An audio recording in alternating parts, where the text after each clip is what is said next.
है। आज हम दैनिक जागरण और दैनिक भास्कर न्यूज़पेपर का एनालिसिस करेंगे, तो आप अंत तक जुड़े रहिए। जी बिल्कुल। और आज की चर्चा वाकई बहुत दिलचस्प होने वाली है। हाँ, आज के इस डीप डाइव में ना हम सिर्फ खबरें नहीं पढ़ेंगे, मतलब हम उन खबरों का एक तरह से पोस्टमार्टम करेंगे। सही कहा आपने। हम जानेंगे कि कैसे 1890 के दशक की एक पुरानी पेंटिंग आज 167 करोड़ रुपए में बिक रही है, और कैसे बस्तर में बन रहा एक बांध मतलब बंदूकों से ज्यादा ताकतवर साबित हो सकता है। और वो जो ईसा मसीह के कफन वाला डीएनए का मुद्दा है ना, अरे हाँ, वो 2000 साल पुराने कफन का डीएनए जो प्राचीन भारत से जुड़ रहा है। तो मतलब हम खबरों की सतह के नीचे जो विज्ञान है, जो अर्थशास्त्र है, उसे समझेंगे। बिल्कुल, क्योंकि आज की जो हमारी स्रोत सामग्री है ना, वो दिखाती है कि चाहे सदियों पुरानी कला हो या आज का साइबर अपराध, हर चीज एक बड़े तंत्र का हिस्सा है। जी, तो शुरुआत करते हैं राजस्थान के परिदृश्य से। मतलब हम्म। प्रशासन और राजस्व का जो तंत्र है। अभी हाल ही में मुख्यमंत्री कार्यालय यानी सीएमओ में 2021 और 2023 बैच के 3 युवा आईएएस अधिकारियों की नियुक्ति हुई है। हाँ, ये काफी अहम बदलाव है। और इसके साथ ही एक डेटा सामने आया है कि वित्त वर्ष 2024-25 में अवैध खनन पर सख्ती के कारण राज्य को 10,394 करोड़ रुपए का रिकॉर्ड राजस्व मिला है। जो कि पिछले साल से करीब 1163 करोड़ रुपए ज्यादा है। बिल्कुल। तो मेरा सवाल ये है कि क्या ये सिर्फ इन युवा अधिकारियों की मतलब जो नई एनर्जी है उसका नतीजा है, या नौकरशाही के काम करने के तरीके में कोई बड़ा बदलाव आ रहा है? देखिए, ऊर्जा अपनी जगह है, लेकिन मुख्य बदलाव ना असल में कार्य प्रणाली में है। अच्छा। हाँ, मतलब जब प्रशासन में ये नई पीढ़ी आती है ना, तो वे अपने साथ डेटा ड्रिवन गवर्नेंस लेकर आते हैं। अब अवैध खनन रोकना सिर्फ पुलिस के डंडे का काम नहीं रह गया है। तो मतलब तकनीक का इस्तेमाल हो रहा है? बिल्कुल, बिल्कुल। इसके पीछे जियो स्पेशल मैपिंग है, ड्रोन सर्वेलेंस है, और जो सप्लाई चेन है ना, उसकी डिजिटल ट्रैकिंग हो रही है। जी। जब आप खदान से लेकर बाजार तक पत्थर या बजरी की आवाजाही को डिजिटली। इस्तेमाल सिर्फ सरकार थोड़ी कर रही है, अपराधी भी कर रहे हैं। हाँ, ये तो है। मैंने न्यायपालिका से जुड़ी खबर पढ़ी जो डिजिटल अरेस्ट के बारे में है। वो 83 वर्षीय बुजुर्ग महिला वाला मामला। हाँ बिल्कुल, उस महिला से 80 लाख रुपए की ठगी हुई है, और हाई कोर्ट ने आरोपी की अग्रिम जमानत सीधे तौर पे खारिज कर दी। बहुत कड़ा रुख अपनाया कोर्ट ने। ये जो शब्द है ना डिजिटल अरेस्ट, ये सुनने में ऐसा लगता है जैसे पुलिस ने आपको ऑनलाइन गिरफ्तार कर लिया हो, लेकिन असल में ये एक खौफनाक मनोवैज्ञानिक खेल है। देखिए, इस तंत्र को समझना बहुत जरूरी है हमारे लिए। होता क्या है कि साइबर अपराधी पुलिस या सीबीआई अधिकारी बनकर वीडियो कॉल करते हैं, हम्म। और वो एक फर्जी सेटअप तैयार करते हैं जो बिल्कुल असली थाने या कोर्टरूम जैसा दिखता है। फिर वो पीड़ित को डराते हैं कि आपके नाम का पार्सल पकड़ा गया है जिसमें ड्रग्स हैं। या फिर बैंक खाते से मनी लॉन्ड्रिंग का डर दिखाते हैं। जी बिल्कुल। तो अगर मैं इसे एक उदाहरण से कहूं, तो ये एक तरह की मतलब वर्चुअल किडनैपिंग है। हाँ, सही शब्द इस्तेमाल किया आपने। अपराधी आपको कहीं ले नहीं जाते, लेकिन आपको स्क्रीन के सामने ऐसे बांध देते हैं कि आप डर के मारे अपनी गाड़ी कमाई उन्हें खुद दे देते हैं। बिल्कुल सटीक विश्लेषण है ये। ये पूरा का पूरा डर का व्यापार है, और इसीलिए हाई कोर्ट का फैसला बहुत अहम है। उन्होंने जमानत नहीं दी ना? जी, अदालत ने साफ कह दिया है कि उम्र या बीमारी का बहाना नहीं चलेगा। ऐसे संगठित साइबर अपराधों में अग्रिम जमानत का कोई स्कोप नहीं है। मतलब ये न्यायपालिका की तरफ से जीरो टॉलरेंस का संदेश है। बिल्कुल, क्योंकि ये रैकेट अंतर्राष्ट्रीय स्तर पर चल रहे हैं और अर्थव्यवस्था को खोखला कर रहे हैं। सही कहा आपने। अब प्रशासन और न्यायपालिका से थोड़ा राज्य के इंफ्रास्ट्रक्चर की तरफ चलते हैं। राजस्थान में एक बड़ी परियोजना चल रही है, राम जल सेतु लिंक परियोजना। हाँ, नवनेरा बैराज से ईआरसीपी को पानी देने के लिए। जी।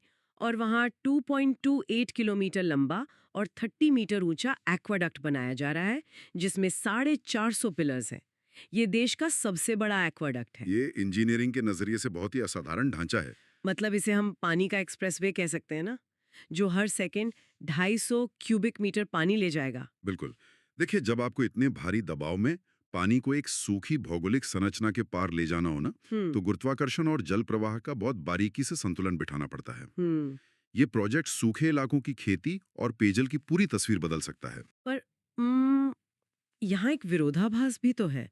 मतलब एक तरफ हम विकास के लिए कंक्रीट के विशाल पिलर खड़े कर रहे हैं, और दूसरी तरफ पर्यावरण के साथ खिलवाड़ हो रहा है। आप चंबल अभयारण्य वाले मामले की बात कर रही हैं। हाँ, सुप्रीम कोर्ट ने चंबल मामले में जो कड़ा रुख अपनाया है, राज्य सरकार ने 732 हेक्टेयर जमीन को डी नोटिफाई करने का आदेश दिया था। जिस पर अदालत ने तुरंत रोक लगा दी। बिल्कुल। और खनन माफिया को नए डकैत तक कह दिया। ये बहुत भारी शब्द है। देखिए, अदालत की टिप्पणी ना पर्यावरण को लेकर उनकी चिंता दिखाती है। चंबल अभयारण्य कोई आम जंगल नहीं है। तो इसकी क्या खासियत है? ये राजस्थान, एमपी और यूपी के बीच फैला एक बहुत ही संवेदनशील नदी पारिस्थितिकी तंत्र है।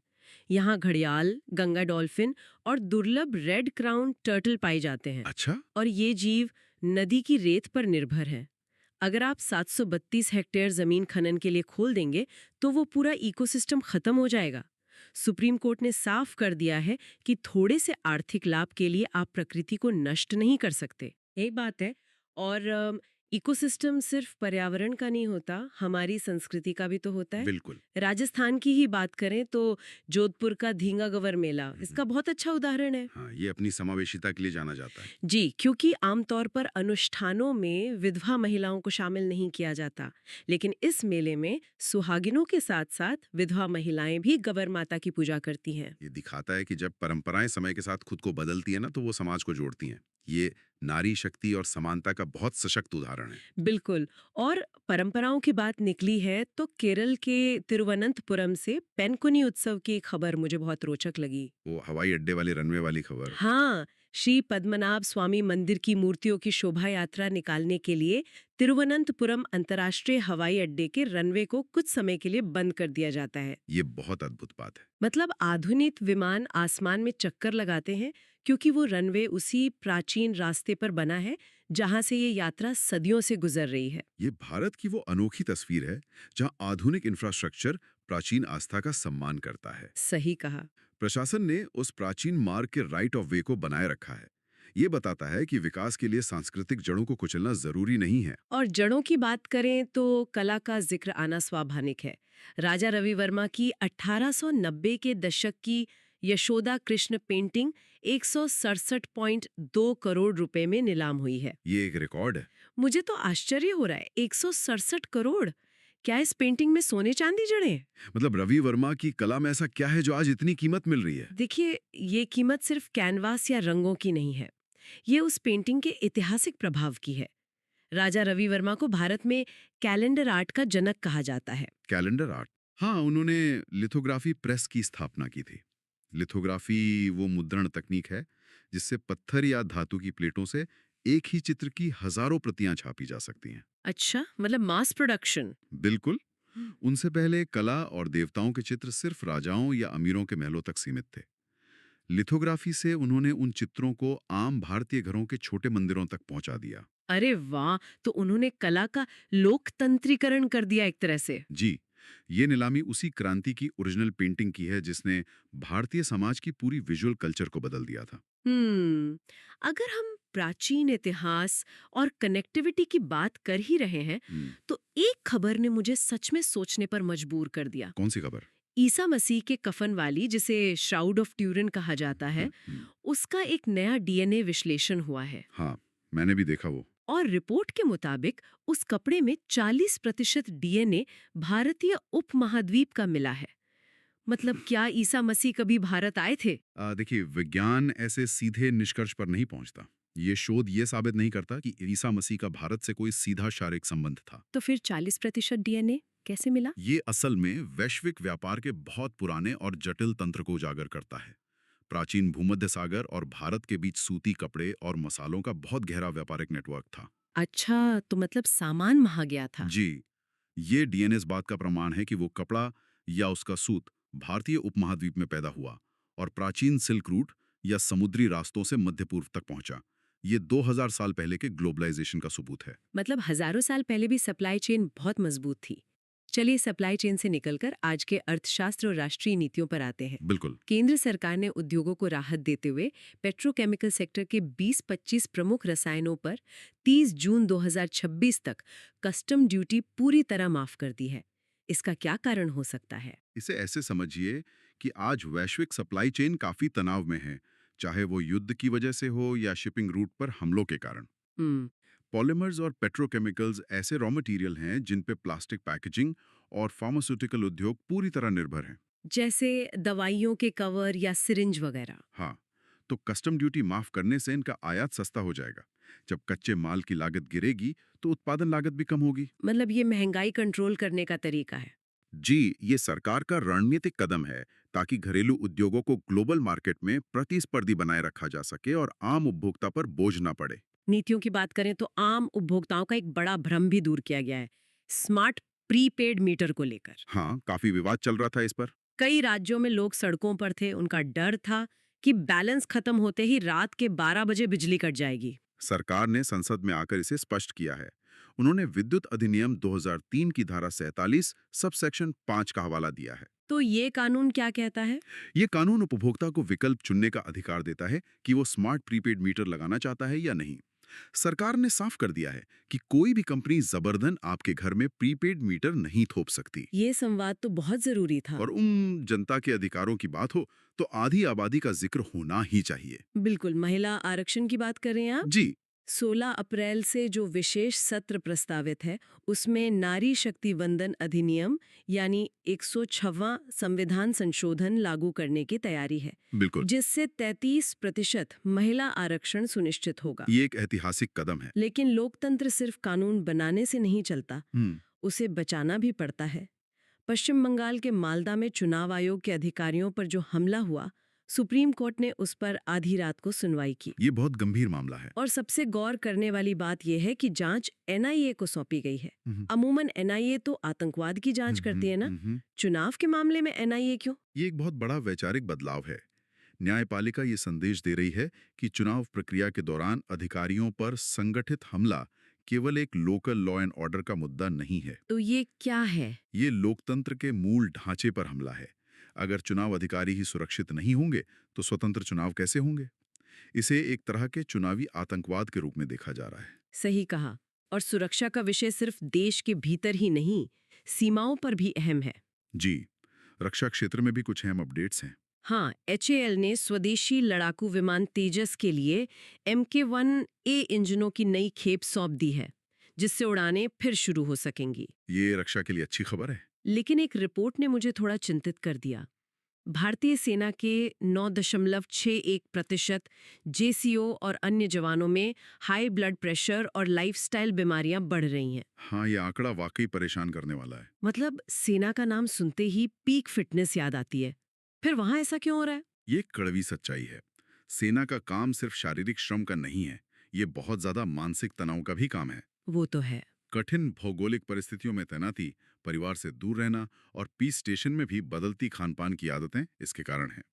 हमें जवानों की फिटनेस के लिए एक समग्र दृष्टिकोण यानी होलिस्टिक अप्रोच अपनानी होगी। हम्म।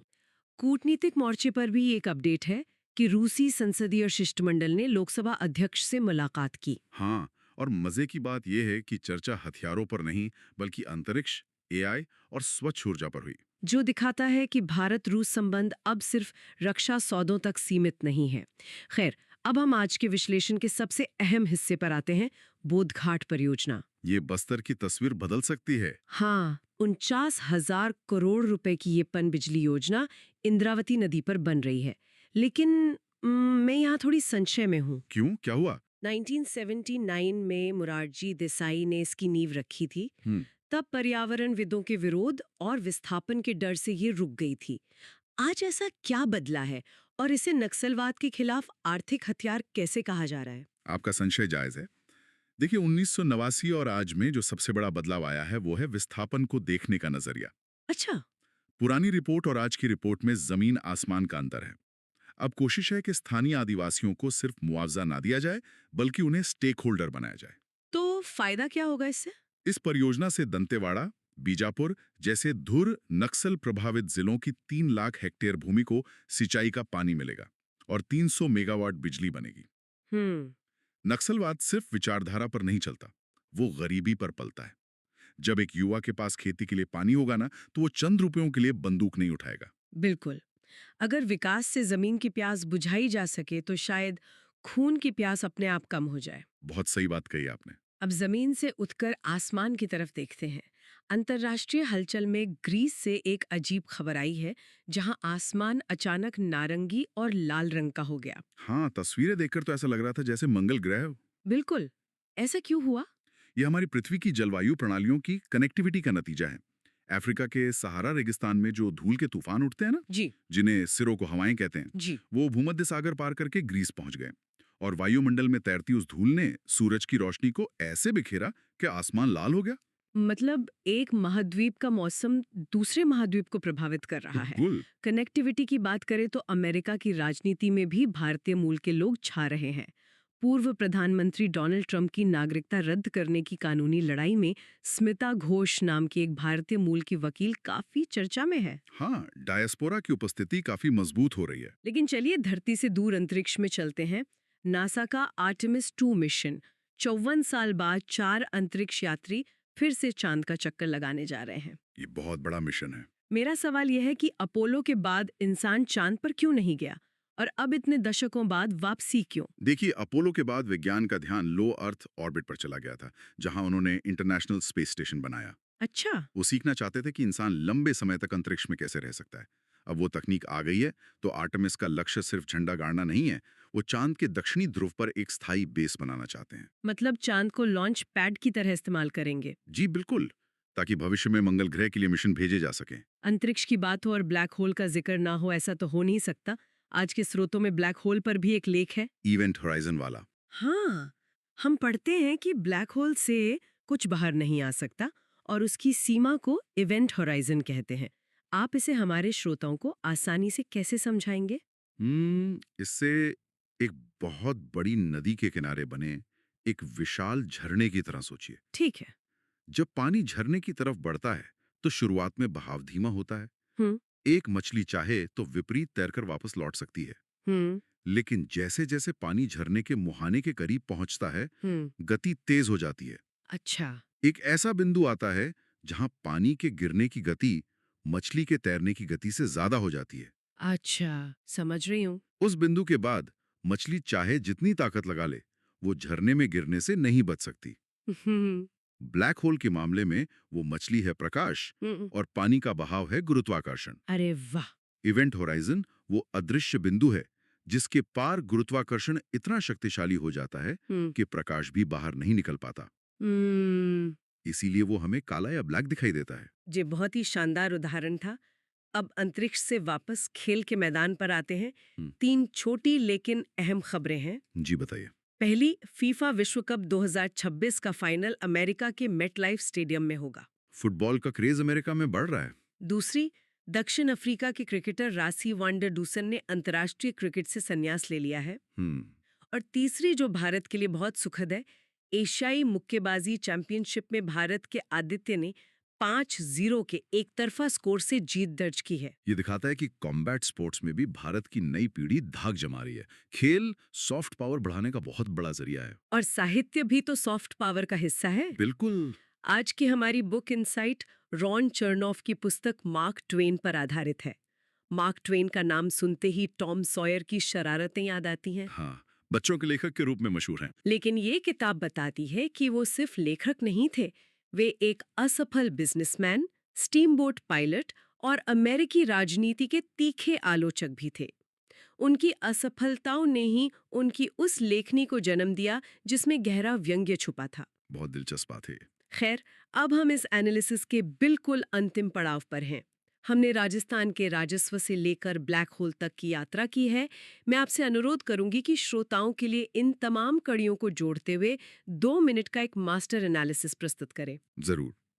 देखिए, अगर हम आज की सभी घटनाओं को एक साथ देखें ना, तो ये एक प्रणालीगत संतुलन यानी सिस्टमिक बैलेंस की कहानी है। वो कैसे? एक तरफ व्यवस्था अपनी कमियां दूर करने के लिए सख्ती कर रही है, जैसे राजस्थान में अवैध खनन पर डिजिटल ट्रैकिंग, साइबर अपराधियों की डिजिटल अरेस्ट वाली तरकीबों को अदालतों द्वारा कुचलना, या बोधघाट परियोजना से नक्सलवाद की जड़ें काटना।